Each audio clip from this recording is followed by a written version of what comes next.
If you're old enough, you probably have several images of the 1980 Winter Olympic Games etched in your memory. One of them may be the big scoreboard up in the rafters of the Olympic Center, all lit up with USA 4, Soviet Union 3. That was the Miracle on Ice game, one of the biggest upsets in sports history.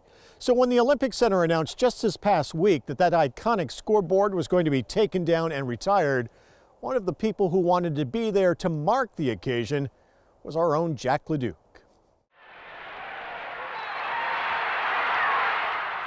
Within an instant of the U.S. hockey team chalking up their fourth goal against the Russian powerhouse team, the count of 3-4 jumped onto the scoreboard.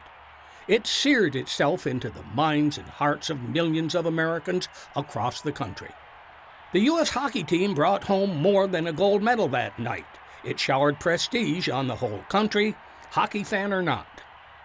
Cold War tension was lessened when the winning score flashed on the screen. Since then, everyone entering the Herb Brooks Lake Placid Olympic Arena looks up at the 37-year-old scoreboard with fond memories. Now it's time to lower the old board and replace it. That 4-3 was great. I know I played against the Russians maybe a dozen times in international competition. Never won, but when I saw 4-3, no time on the clock and we won, fantastic feeling. It was great. Over its lifespan, the board has served hockey players of Olympic caliber to a youngster's first game.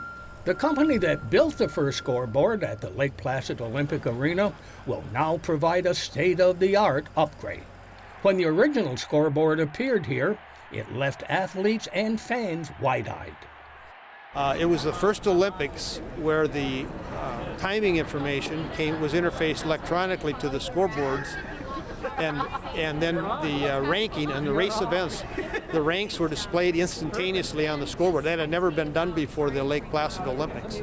Previously, if a downhill racer came down and stopped, he would look up at the scoreboard. He might see a time up there, but he wouldn't know where he placed. But in Lake Placid, he could come, you see how they slide to the stop and they stand and they look up at the scoreboard? Well, in Lake Placid, they could see they were now in fourth place or first place. The 1980 Games were the first Olympics to use fax machines and computers, speeding up communications around the world. But Lake Placid has its eye on more than a new scoreboard.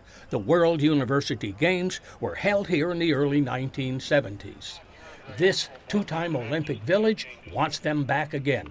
Right now we're looking at another major event that I spoke about, and hopefully if that comes to fruition, we'll be able to get the financial backing to upgrade our Olympic venues. In the meantime, the 3 decades-old scoreboard is being dismantled and shipped to museums and arenas around the country. One panel will remain at the Lake Placid Winter Sports Museum.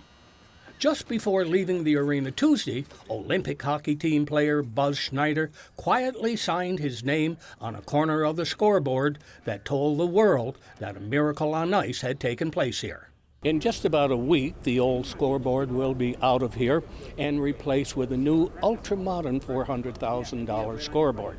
And everyone wishes it can see the same glories that the old one did. For Mountain Lake Journal, I'm Jack LeDuc in Lake Placid.